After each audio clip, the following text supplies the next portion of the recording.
Assalamualaikum students, my name is Sadia Khurram. I am your chemistry teacher. आप लोग पढ़ रहे हैं chapter number 8 aliphatic hydrocarbons which is about alkane, alkenes and alkynes.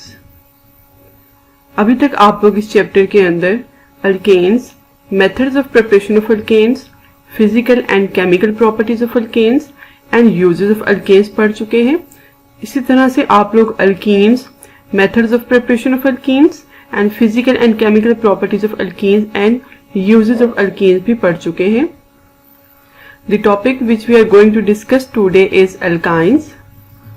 आज हम alkynes की preparations and physical properties discuss करेंगे.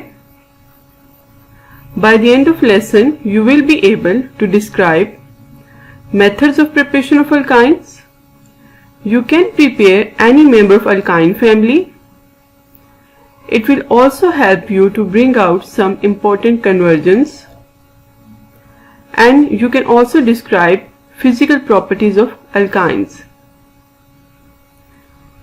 First of all, see the definition of alkynes. Unsaturated hydrocarbons which contain a triple bond are called alkynes. ये ऐसे hydrocarbons हैं जो unsaturated होंगे और उनमें अनसेचुरेशन में कौन सा बॉन्ड पाया जाएगा? Triple bond. आपको पता है कि अनसेचुरेटेड कंपाउंड दो तरह के होते हैं. एक वो कंपाउंड्स होते हैं जिनमें डबल बॉन्ड होता है जिनको हम अल्कीन्स कहते हैं, और आज जो हम डिस्कस करने जा रहे हैं इनमें ट्रिपल बॉन्ड होता है और इनको हम अल्काइंस कहते हैं. They have the general molecular formula CnH2n-2 and contain 2 hydrogen atoms less than the corresponding alkenes. ठीक है, यानी कि अल्कीन में से इनमें 2 हाइड्रोजन कम होंगे. क्या मतलब है?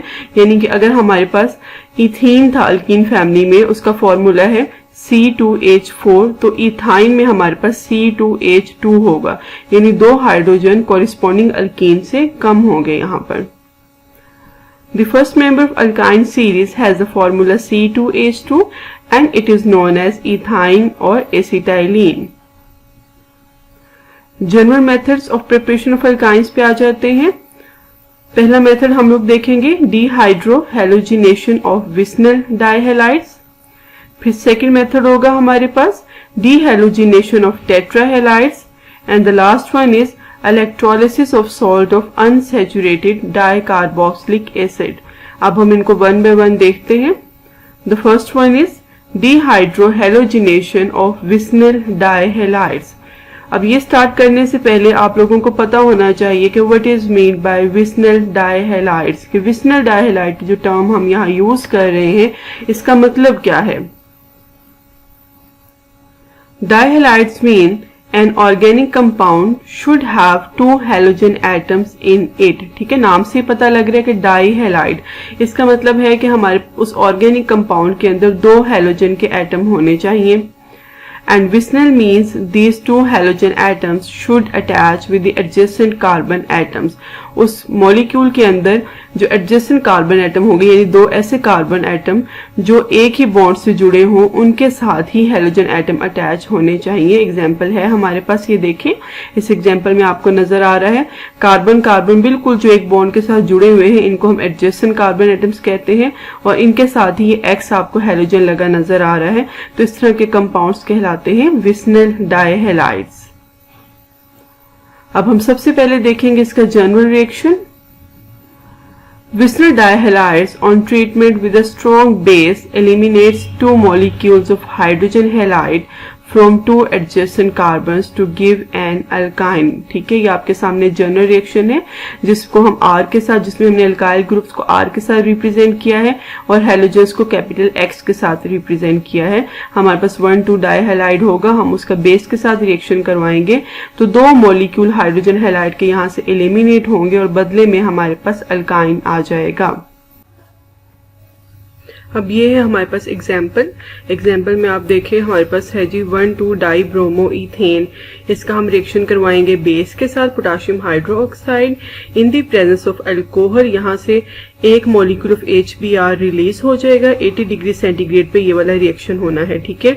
अब देखिए अब यहाँ पर किस तरह से ये वर्क करेगा, किस तरह से हमारा मैकेनिज्म फॉलो होगा। ये जो हाइड्रोजन है ना, इसने यहाँ पर अपने इलेक्ट्रॉन्स के बगैर रिमूव होना है, यानी in the form of proton.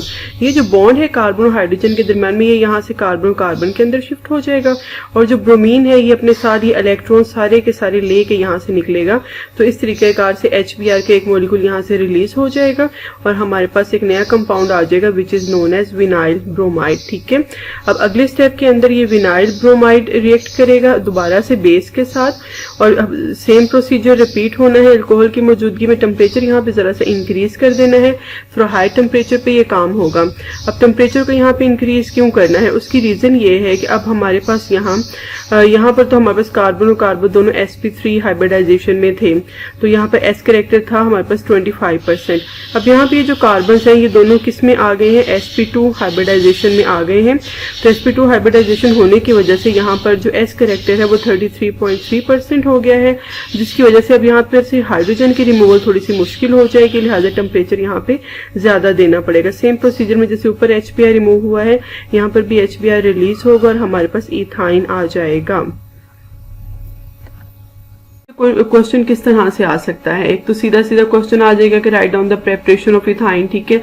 उसके अलावा आपको कैसे आएगा, हाउ कैन यू कन्वर्ट 1,2-डाइब्रोमो इथेन इनटू इथाइन और एसिटाइलिन, ठीक है। इस तरह से भी आपको ये शॉर्ट क्वेश्चन आ सकता है, या फिर इस तरह से भी आपको आ सकता है, how can you bring out following conversion, कि आप किस तरह से ये कन्वर्जन कर सकते हैं। ये है आपके पास 1,2-डाइब्रोमो इथेन का मॉलिक्यूल, आपने इससे इथाइन प्रिपेयर करना है, ठीक है। तो ये पिछला जो हमने पूरा 2 स्टेप में रिएक्शन किया है वो आपका यहाँ पर आ जाएगा। अच्छा, एक और तरीके से भी क्वेश्चन आ सकता है, वो कैसे, कन्वर्ट इथेन इनटू इथाइन, आपने इथेन को इथाइन में कन्वर्ट करना है। अब आप कहोगे जी ये कैसे हो सकता है, कि हमने तो अभी सीखा है 1,2-डाइब्रोमो इथेन से इथाइन प्रिपेयर करना, तो ये इथेन से हम कैसे कर लेंगे। तो बहुत सिंपल है, यहाँ मैं आपको एक हिंट दे रही हूँ, एंड मैं असाइनमेंट में भी आपको क्वेश्चन दूंगी तो आपको मदद रहेगी कि आपने कैसे करना है, ठीक है। देखें, अगर आपको इथेन दे दिया जाए तो पहले स्टेप में आपने इसकी कर देनी है ब्रोमिनेशन, ठीक है। आप अल्कीन वाले जो टॉपिक था उसके अंदर अल्कीन्स के रिएक्शन में हेलोजिनेशन का रिएक्शन पढ़ चुके हैं, ठीक है।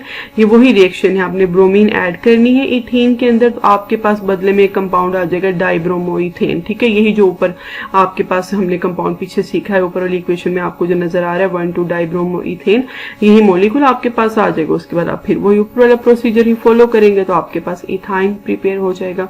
समझ में आ गया कैसे कर सकते हैं आप लोग, ठीक है। तो इस तरह से आपको ये क्वेश्चन किसी भी तरीके से आ सकता है, जरूरी नहीं है कि जो हेडिंग आपकी बुक में मौजूद है आपको उसी तरह से ही ये क्वेश्चन आए। तो आपने इस ऑर्गेनिक केमिस्ट्री के जो क्वेश्चन है उनको आपने इसी हवाले से चेक करना है कि उसमें रिएक्टेंट क्या है, उसमें प्रोडक्ट क्या है। आपको रिएक्टेंट और प्रोडक्ट के नेम आने चाहिए, आपको उनकी कन्वर्जन आ सकती है, ठीक है। सेकंड में हम आ जाते हैं, we have dehalogenation of tetrahalides, ठीक है। नाम से ही पता लग रहा है टेट्राहेलाइड है। अब हमारे पास एक ऐसा ऑर्गेनिक कंपाउंड होगा जिसके अंदर कितने हैलोजन के एटम होने हैं जी, 4 हैलोजन के एटम होने हैं। ये हमारे पास है जिसका general reaction, we have a tetrahalide, ठीक है। उसका हम जिंक के साथ रिएक्शन करवाएंगे तो हमारे पास जिंक ब्रोमाइड या जिंक हैलाइड के यहाँ पर मॉलिक्यूल एलिमिनेट हो जाएंगे, तो हमारे पास बदले में कौन सा मॉलिक्यूल आ जाएगा जी, अल्काइंस का मॉलिक्यूल आ जाएगा, ठीक है। अब हम इसकी एग्जांपल देख लेते हैं। ये हमारे पास प्रॉपर एक कंपाउंड आ गया है टेट्राब्रोमो इथेन, इसका रिएक्शन करवाएंगे हम जिंक के साथ तो हमारे पास डाइब्रोमो इथेन एक कंपाउंड आ जाएगा और जिंक ब्रोमाइड यहाँ से रिलीज हो जाएगा, ठीक है। इसको भी हम एक और तरीके से देखते हैं, उसी तरह से जैसे हमने पिछला रिएक्शन देखा था कि किस तरह से कार्बन और कार्बन के दरमियान में डबल बॉन्ड आ जाता है। ये देखें, 2 ब्रोमीन के एटम सेंटर से कार्बन और ब्रोमीन के बॉन्ड ब्रेक होंगे, एक एक इलेक्ट्रॉन ब्रोमीन अपने साथ लेके निकल जाएगा, जिंक के साथ मिलकर जिंक ब्रोमाइड बना देगा। पीछे जो एक एक इलेक्ट्रॉन बच जाएगा वो कार्बन और कार्बन के दरमियान में आ जाएगा। इस तरह से कार्बन और कार्बन के दरमियान में क्या चीज आ गई है जी, डबल बॉन्ड आ गया है। तो हमारे पास ये 1,2-डाइब्रोमो इथेन का मॉलिक्यूल आ गया है। तो ये भी हम 2 स्टेप में रिएक्शन देखेंगे। आपके सामने पहला स्टेप था, अब ये सेकंड स्टेप में देखें, वही जो हमारे पहले स्टेप का प्रोडक्ट था वो हमारे सेकंड स्टेप का बन जाएगा रिएक्टेंट 1,2-डाइब्रोमोइथीन। उसका दोबारा जिंक के साथ रिएक्शन करवाएंगे, ब्रोमीन के दोनों एटम जिंक के साथ मिलके बना देंगे जिंक ब्रोमाइड, और बदले में कार्बन और कार्बन के दरमियान में एक और बॉन्ड आ जाएगा। इसको भी हम देखते हैं उस तरह से, कार्बन और कार्बन के साथ में ब्रोमीन के जो एटम है वो निकल जाएंगे और जो एक एक इलेक्ट्रॉन है वो कार्बन और कार्बन के दरमियान में आ जाएगा। तो बदले में हमारे पास क्या हो जाएगा, कार्बन कार्बन के दरमियान आ जाएगा ट्रिपल बॉन्ड। इस तरह से हमने 1,2-डाइब्रोमोइथीन को कन्वर्ट कर लिया है इथाइन में। तो ये भी हमने 2 स्टेप्स में रिएक्शन कंप्लीट किया। उम्मीद है कि आपको समझ में आ गई होगी ये वाली प्रिपरेशन भी। Now the third one is electrolysis of salt of unsaturated dicarboxylic acid।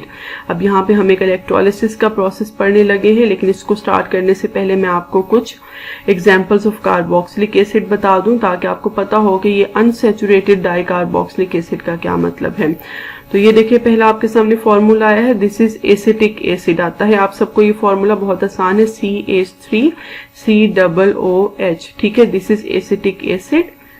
This is succinic acid, CH2COOH, C के साथ फिर एक सिंगल बॉन्ड है, सेकेंड मॉलिक्यूल जुड़ा हुआ है CH2COOH, ठीक है। उसके बाद हमारे पास ये आ गया है, that is CHCOOH double bond CHCOO, this is malic acid. अब इन तीनों में जरा कंपैरिजन देख लेते हैं। फर्स्ट कंपैरिजन जो आपको बहुत क्लियर नजर आ रहा होगा कि एसिटिक एसिड के अंदर सिर्फ एक कार्बोक्सिलिक एसिड का मॉलिक्यूल है, ठीक है। ये देखिए, सिर्फ एक आपके पास COOH मौजूद है, जबकि सक्सिनिक एसिड के अंदर कितने आ गए हैं, 2 कार्बोक्सिलिक एसिड आ गए। इसको हम कहेंगे this is di carboxylic acid. फिर मैलिक एसिड के अंदर देखें, इसके अंदर कितने हैं, इसके अंदर भी 2 हैं, तो this is malic acid, this is also dicarboxylic acid. तो पहला है हमारा मोनोकार्बोक्सिलिक एसिड और ये बाकी दोनों हैं आपके पास डाइकार्बोक्सिलिक एसिड। बेसिकली आप ये सारे पढ़ चुके हैं। एसिटिक एसिड को आपने अल्केन्स में पढ़ा है इलेक्ट्रोलिसिस वाले पोर्शन में, सक्सिनिक एसिड को आपने अल्कीन्स में पढ़ा है इलेक्ट्रोलिसिस ऑफ सॉल्ट में, और मैलिक एसिड को अब हम देखने लगे हैं अल्काइंस में, ठीक है। तो ये तीनों ही carboxylic acid. First one is monocarboxylic acid and the other 2 are dicarboxylic acid. अब जरा आपने सिर्फ दूसरे दोनों को देखना है, सक्सिनिक एसिड और मैलिक एसिड को। सक्सिनिक एसिड में कार्बन और कार्बन के दरमियान क्या है, सिंगल बॉन्ड, और मैलिक एसिड में कार्बन और कार्बन के दरमियान में क्या है, डबल बॉन्ड। तो ये है saturated dicarboxylic acid succinic acid, और मैलिक एसिड क्या है, this is unsaturated dicarboxylic acid, ठीक है।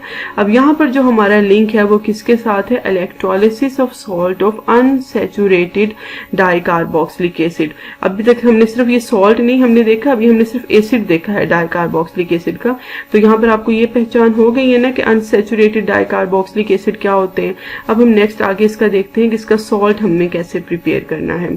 तो ये malic acid which is unsaturated dicarboxylic acid, क्योंकि ये एक एसिड है, हम इसका रिएक्शन बेस के साथ बड़ी आसानी के साथ करवा सकते हैं। हमने इसका रिएक्शन करवाया बेस के साथ, तो बदले में आपके पास एक सॉल्ट आ जाएगा। आप ये चीज शुरू से पढ़ते आ रहे हैं छोटी क्लासेस से कि जब भी एसिड और बेस मिलते हैं तो बदले में सॉल्ट एंड वाटर बनता है, ठीक है। तो ये आपके पास आ गया है potassium salt of dicarboxylic acid, यानी कि पोटाशियम मैलिएट, जिसमें क्या हुआ है बेसिकली यहाँ इस एसिड में से ये दोनों हाइड्रोजन निकले और इस बेस में से ये दोनों OH निकलेंगे और बदले में ये बना देंगे 2 वाटर मॉलिक्यूल्स, और ये जो 2 पोटाशियम के एटम है इन्होंने H को रिप्लेस कर देना है, ठीक है। तो इस तरह से हमारे पास वाटर भी आ जाएगा। और ये अब आपके पास आ जाते हैं हम जनरल रिएक्शन पे। सबसे पहले देखते हैं जनरल रिएक्शन। हमारे पास salt of unsaturated dicarboxylic acid है। अगर हम इसको इलेक्ट्रोलिसिस करेंगे, हम इसके वाटर के अंदर इसको डिसॉल्व करेंगे सॉल्ट को, फिर हम उसकी इलेक्ट्रोलिसिस करेंगे, यानी कि हम उसको इलेक्ट्रिसिटी कनेक्शन प्रोवाइड करेंगे किसी बैटरी के साथ, उसको हम ऑपरेट करेंगे। तो हमारे पास बदले में क्या आ जाना है, अल्काइन आ जाना है, 2 मॉलिक्यूल कार्बन डाइऑक्साइड के रिलीज होने हैं, 2 मॉलिक्यूल पोटाशियम हाइड्रोक्साइड के रिलीज होंगे और हाइड्रोजन गैस यहाँ पर लिबरेट होनी है। क्लियर है, जनरल रिएक्शन आपको समझ में आ गया। अब हम इसको स्टेप बाय स्टेप देखेंगे। सबसे पहला स्टेप है हमारा आयोनाइजेशन का। Now, coal-based electrolytic method involves electrolysis of aqueous solution of sodium or potassium salt of unsaturated dicarboxylic acid.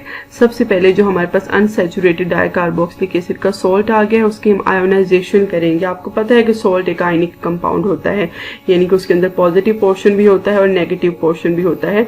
तो जब हम उसकी इलेक्ट्रोलिसिस करेंगे, यानी कि जब हम उसको वाटर के अंदर डिसॉल्व करेंगे, तो हमारे पास एनायनिक पोर्शन अलग हो जाएगा और केटायनिक पोर्शन अलग हो जाएगा। ठीक है, तो अब हमारे पास उस सॉल्ट वाले पानी के अंदर क्या क्या चीजें आ गई हैं, एनायन अलग हो गया है नेगेटिव पोर्शन, और केटायन पोर्शन क्या हो गया है, वहां से अलग हो गया है। अब हम देखते हैं बारी बारी रिएक्शन आगे। एनोड पे क्या रिएक्शन होगा, एनोड आपको पता है पॉजिटिव टर्मिनल होता है या पॉजिटिव इलेक्ट्रोड है हमारे पास बैटरी का। तो एनोड पे कौन मूव करके जाएगा, एनायन। क्यों, क्योंकि एनायन पे होता है नेगेटिव चार्ज। ये जो एनायनिक पोर्शन था वो इलेक्ट्रोलिसिस के बाद हमारे पास इलेक्ट्रॉन वहां से रिलीज होंगे। ये बात भी आपको पता है कि एनोड पे हमेशा ऑक्सीडेशन होती है। What is mean by oxidation, removal of electron. ठीक है, तो एनोड पे हमेशा इलेक्ट्रॉन्स ने लूज होना है, इलेक्ट्रॉन ने रिमूव होना है। इसी रिएक्शन को जरा एक और तरीके से आप देखें, ये मैंने वही ऊपर वाला कंपाउंड दोबारा बनाया है। ऑक्सीजन के ऊपर ये जो नेगेटिव चार्ज है, यानी कि जो एनायनिक कंपाउंड था ना हमारा ये, तो ऑक्सीजन पे नेगेटिव चार्ज सेंटर से ब्रेक हुआ। ये नेगेटिव चार्ज भी बेसिकली 2 इलेक्ट्रॉन्स को रिप्रेजेंट करता है। तो जब ये सेंटर से ब्रेक होगा, एक एक इलेक्ट्रॉन निकल जाएगा दोनों ऑक्सीजन में से, और एक एक इलेक्ट्रॉन ऑक्सीजन के ऊपर आ जाना है। तो ये वो इलेक्ट्रॉन है जो निकल गए हैं, जो 2 इलेक्ट्रॉन की शक्ल में आपको नजर आ रहे हैं प्रोडक्ट्स में, और ऑक्सीजन के ऊपर जो डॉट है ये वो वाला इलेक्ट्रॉन है जो वहां पर रह गया है। ठीक है, समझ में आ गया आपको ये वाला स्टेप। नेक्स्ट देखते हैं हम लोग इसी स्टेप को आगे। अभी हमारे पास ये जो ऑक्सीजन फ्री रेडिकल वाला हमारे पास पोर्शन आ गया था, ये फर्दर आगे उसी इलेक्ट्रोलिसिस के प्रोसेस के थ्रू गुजरते हुए हमें इथाइन दे देगा, और यहाँ पर कार्बन डाइऑक्साइड रिमूव हो जानी है। तो दिस इज डीकार्बोक्सिलेशन, यानी कि यहाँ पर कार्बन डाइऑक्साइड का जो मॉलिक्यूल है वो रिलीज होना है। इस स्टेप को आप जरा और तरीके से देखते हैं। CH डबल बॉन्ड CH हमारा ऑलरेडी डबल बॉन्ड मौजूद है। अब जो इस कार्बन डाइऑक्साइड यानी जो कार्बोक्सिलिक एसिड का पोर्शन और ये जो C है, इनके दरमियान जो बॉन्ड है ऊपर और नीचे, इसने सेंटर से ब्रेक होना है। और सेंटर से ब्रेक होने के बाद क्या होगा, एक एक इलेक्ट्रॉन रह जाएगा कार्बन और कार्बन के दरमियान में, और एक एक इलेक्ट्रॉन हमारा इधर ऑक्सीजन के दरमियान में आ जाएगा। एक ऑक्सीजन का फ्री रेडिकल वाला इलेक्ट्रॉन वापस आएगा, एक जो कार्बन कार्बन के दरमियान से एक इलेक्ट्रॉन बच रहा है वो वापस आएगा। तो बदले में आपके पास इस तरह के 2 मॉलिक्यूल आ जाएंगे, यानी कि हमारे पास कार्बन डाइऑक्साइड के भी 2 मॉलिक्यूल आ जाएंगे। ठीक है, समझ में आ गया किस तरह से इथाइन प्रिपेयर हुआ by the process of decarboxylation. तो ये रिएक्शन सारा का सारा कहां पर हो चुका है, एनोड के ऊपर सारा रिएक्शन हुआ है। अब कैथोड के रिएक्शन भी देख लेते हैं, क्योंकि वाटर यहाँ हमारा उस सॉल्ट वाले पोर्शन के अंदर मौजूद है, उसने अपने अंदर इलेक्ट्रॉन को ऐड करना है। इलेक्ट्रॉन को ऐड करने के बाद हमारे पास आ जाएंगे 2 हाइड्रोक्साइड के आयन। अब यहाँ पर आपने कंफ्यूज नहीं होना कि हमारे पास हाइड्रोक्साइड तो आ गया, तो बाकी ये जो हमारे पास वाटर के अंदर बेसिकली 2 2 4 4 हाइड्रोजन के एटम थे, तो बाकी के 2 कहाँ चले गए। तो वो हमने शुरू में जनरल रिएक्शन में देख लिए थे कि H2 का एक मॉलिक्यूल भी तो रिलीज होना है। ठीक है, तो वो वहां निकल जाएंगे। तो हमारे पास पीछे ये जो 2OH बचेगा, क्योंकि हमारे उस सॉल्ट वाले पोर्शन के अंदर जो हमारे पास सोल्यूशन मौजूद है उसमें K+ भी पड़ा हुआ है जिसने कोई काम नहीं किया, और ये OH जो है ये दोनों आपस में मिलकर क्या बना देंगे, 2KOH बना देंगे। तो ये बेस का मॉलिक्यूल भी हमारे पास 2 आ जाएंगे। तो अब आप फाइनल अपना जनरल रिएक्शन देखेंगे तो आपको समझ में आ जाएगा हमारे पास जितने जितने प्रोडक्ट्स आने थे वो सारे आ चुके हैं। Next we have industrial preparation of ethyne. देखते हैं इंडस्ट्री में इथाइन को कैसे प्रिपेयर किया जाता है। On industrial scale, ethine is prepared by the reaction of calcium carbide with water. ये फिगर है, आप देखें फ्लास्क के अंदर कैल्शियम कार्बाइड है, ऊपर से वाटर ऐड किया जा रहा है। तो प्रोसेस के बाद यहाँ पर इथाइन सेपरेट हो जाएगा। अब इसको स्टेप बाय स्टेप देखते हैं। Calcium carbide is prepared by heating lime, जिसको हम कैल्शियम ऑक्साइड कहते हैं, एंड कोक यानी कि carbon at a very high temperature in an electric furnace. सबसे पहले रिएक्शन होता है कैल्शियम ऑक्साइड का कार्बन के साथ बहुत हाई टेम्परेचर पे, यानी कि 2000 डिग्री सेंटीग्रेड है। तो कैल्शियम कार्बाइड और उसके साथ में साइड प्रोडक्ट के तौर पे कार्बन मोनोऑक्साइड आ जाएगी। Now in second step calcium carbide reacted with water और बदले में आ जाएगा आपके पास कैल्शियम हाइड्रोक्साइड एंड इथाइन, ठीक है। यानी कि हमारे पास यहाँ जो वाटर है इसमें से 2 हाइड्रोजन निकलेंगे और वो यहाँ पर इस C और C के साथ जाकर अटैच हो जाएंगे और जो बाकी इस वाटर के साथ 2 OH बच जाएंगे वो कैल्शियम के साथ मिलेंगे और कैल्शियम हाइड्रोक्साइड यहाँ पर प्रिपेयर हो जाएगा। Next we have physical properties. First one is they are colourless, odourless except acetylene which has a garlic like odour, ठीक है। ओवरऑल सारी की सारी जो अल्काइंस हैं उनका कोई कलर नहीं होता और कोई स्मेल नहीं होती, लेकिन कहते हैं कि जो एसिटाइलिन है, जो पहला मेंबर है इथाइन जिसको हम कहते हैं, उसका गार्लिक यानी कि लहसुन की तरह की उसकी स्मेल होती है। Second one, the first 3 members are gases यानी कि ethyne, propyne and butyne carbon number 4 तक at room temperature. The next 8 members carbon number 5 से लेकर 12 तक are liquids and higher members are solid. ये बात आपने जहन में रखनी है कि जितने कार्बन कंटेंट्स कम होते हैं उतना ही उसका वेट कम होता है और वेट हमेशा गैस का ही कम होता है, ठीक है। जैसे जैसे कार्बन कंटेंट्स ज्यादा होते जाएंगे वो चीज हैवी होती जाएगी, तो गैस के बाद और चीज हैवी होगी तो लिक्विड, और लिक्विड के बाद और चीज हैवी होगी तो सॉलिड में कन्वर्ट हो जाती है। Third one, the melting points, boiling points and densities increases gradually with the increase in molecular masses. Carbon number increase होंगे तो मोलिकुलर मास भी इंक्रीज हो जाएगा। जब मोलिकुलर मास इंक्रीज होगा तो डेफिनेटली उनकी डेंसिटी भी इंक्रीज हो जाएगी। जब डेंसिटी इंक्रीज होगी तो उसका मेल्टिंग पॉइंट, अगर सॉलिड है तो मेल्टिंग पॉइंट, और अगर लिक्विड है, गैसेस हैं, तो उनका बॉइलिंग पॉइंट भी इंक्रीज हो जाएगा। Fourth one is they are non-polar and dissolve readily in solvents like ether, benzene and carbon tetrachloride. Polarity इनमें नहीं होती, नॉन पोलर होते हैं और ये नॉन पोलर सॉल्वेंट्स जैसे कि ईथर है, बेंजीन और कार्बन टेट्राक्लोराइड है, ये इनके अंदर ही डिसॉल्व होते हैं। तो बहुत आसान है physical properties, mostly short question में आपसे पूछी जाती हैं या MCQs में भी आपसे पूछा जा सकता है, तो आसानी के साथ आपको याद हो जाएंगे। रिकैप पे आ जाते हैं। सबसे पहले हमने प्रेपरेशन ऑफ अल्काइंस में क्या देखा, पहला हमारा रिएक्शन था डिहाइड्रो हैलोजिनेशन ऑफ विस्नल डाइहैलाइड। उसमें हमने क्या देखा था, हमने 1,2-डाइब्रोमोइथेन लिया था और उसको हमने कन्वर्ट कर दिया था पोटाशियम हाइड्रोक्साइड की मौजूदगी में, 2 HBr के मॉलिक्यूल रिलीज हुए थे और आपके पास इथाइन आ गया था, ठीक है। इसी को आप जरा एक और तरीके से देखें, ये चीज आपको कन्वर्जन में हेल्प करेगी, जरा आपने इसको ध्यान से देखना है।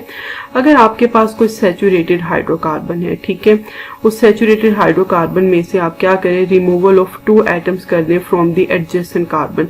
कोई भी 2 साथ जुड़े हुए कार्बन में से आप कोई से भी 2 एटम को रिमूव कर दें तो बदले में आपके पास एक कंपाउंड आ जाएगा जो कि अल्कीन होगा, यानी कि अनसैचुरेशन आ जाएगी का 2 कार्बन एटम्स जहां से आपने रिमूवल की है उनके दरम्यान में डबल बॉन्ड आ जाएगा, ठीक है। और उसके बाद अगर आप उसमें से फिर वही स्टेप रिपीट करें, आप removal of 2 atoms from adjacent carbons करें, आप उन्हीं कार्बन्स में से जहां से आपने पहले एटम रिमूव किए थे आप उन्हीं में से एक और एटम को रिमूव कर दें तो आपके पास बदले में क्या आ जाएगा, यू विल गेट अल्काइन, ठीक है। तो इस तरीके से हम सिंगल बॉन्ड को पहले डबल बॉन्ड में और डबल बॉन्ड को ट्रिपल बॉन्ड में कन्वर्ट कर लेंगे। तो ये आपके पास एक हिंट भी है जो आपको कन्वर्जन्स में जब आप एक्सरसाइज सॉल्व करेंगे तो वहां पर आपको हेल्प करेगा। समझ में आ गया। डिहाइड्रोहैलोजिनेशन विस्नल डाइहैलाइड्स में हमने क्या क्या देखा था, हमने एक सैचुरेटेड कंपाउंड को अनसैचुरेटेड में कन्वर्ट किया था 2 स्टेप्स के जरिए। पहले स्टेप में हमारे पास डबल बॉन्ड आया था और फिर दूसरे स्टेप में हमारे पास ट्रिपल बॉन्ड आ गया था। सेकेंड हमने क्या देखा, डिहाइलोजिनेशन ऑफ टेट्राहैलाइड्स था, उसमें हमने टेट्राब्रोमोइथेन लिया था और उसका हमने रिएक्शन करवाया था जिंक के साथ, तो वहां से एक मॉलिक्यूल जिंक ब्रोमाइड का पहले स्टेप में निकला, हमारे पास डाइब्रोमोइथीन आ गया। फिर हमने उस डाइब्रोमोइथीन का फिर जिंक के साथ रिएक्शन करवाया, एक जिंक ब्रोमाइड का मॉलिक्यूल फिर एलिमिनेट हो गया और बदले में आपके पास इथाइन आ गया था, ठीक है। थर्ड वन था हमारे पास electrolysis of salt of unsaturated dicarboxylic acid, या इसको कॉल बेस्ड इलेक्ट्रोलिटिक मेथड भी कहा जाता है। इसमें हमने बेसिकली क्या की थी, unsaturated salt of dicarboxylic acid लिया था, उसकी डीकार्बोक्सिलेशन की थी, यानी कि उसके अंदर से कार्बन डाइऑक्साइड का मॉलिक्यूल एलिमिनेट किया था और एलिमिनेट करने के बाद आपके पास क्या चीज आ गई थी जी, इथाइन आ गया था, ठीक है। दोबारा देखो हमने क्या क्या देखा, डिहाइलोजिनेशन ऑफ टेट्राहैलाइड्स में हमने टेट्राब्रोमोइथेन लिया, उसका जिंक के साथ रिएक्शन करवाया, जिंक ब्रोमाइड का एक मॉलिक्यूल निकला तो डाइब्रोमोइथीन आ गया, फिर जिंक जिंक के साथ रिएक्शन करवाया, जिंक ब्रोमाइड का एक और मॉलिक्यूल निकला तो इथाइन आ गया। फिर हमारे पास आखिरी था reaction electrolysis of salt of unsaturated dicarboxylic acid. उसमें हमने जो सॉल्ट था डाइकार्बोक्सिलिक एसिड का उसकी डीकार्बोक्सिलेशन की थी, उसमें से कार्बन डाइऑक्साइड का मॉलिक्यूल एलिमिनेट हुआ तो हमारे पास इथाइन आ गया था। ठीक है, next you have an assignment. आपके पास पहला क्वेश्चन है prepare propyne by using following method. पहला आप करेंगे डीहाइड्रोहेलोजिनेशन ऑफ विसनल डाइहैलाइड्स के जरिए और सेकंड आप करेंगे डीहाइड्रोजिनेशन ऑफ टेट्राहैलाइड्स के साथ। अब आपने यहाँ ये कंफ्यूज नहीं हो जाना तक कि हमने तो अभी प्रोपाइन कैसे बनाएंगे, प्रोपाइन यानी कि जो 3 कार्बन वाला अल्काइन हमने बनाना है, हमने तो इथाइन बनाना सीखा है। तो उसके लिए आपके पास हिंट है, आप क्या करेंगे, आप take same number of carbon as weight as you want to get in product। आप ऐसा रिएक्टर लें जिसमें उतने ही कार्बन एटम्स हों जितने कि आपको फाइनल प्रोडक्ट में चाहिए। ठीक है, आप ओरिजिनल जो हमने अभी पीछे रिएक्शंस पढ़े आप उनको सामने रखें और आप ये सॉल्व करने की कोशिश करें तो आप ये कर लेंगे आसानी के साथ। Next one is write names of catalyst used in the process of dehydrohalogenation of vicinal dihalides। सिर्फ कैटलिस्ट के नाम, शॉर्ट क्वेश्चन है। नेक्स्ट आपके पास है आपने कन्वर्ट करना है मैलिक एसिड को इनटू इथाइन।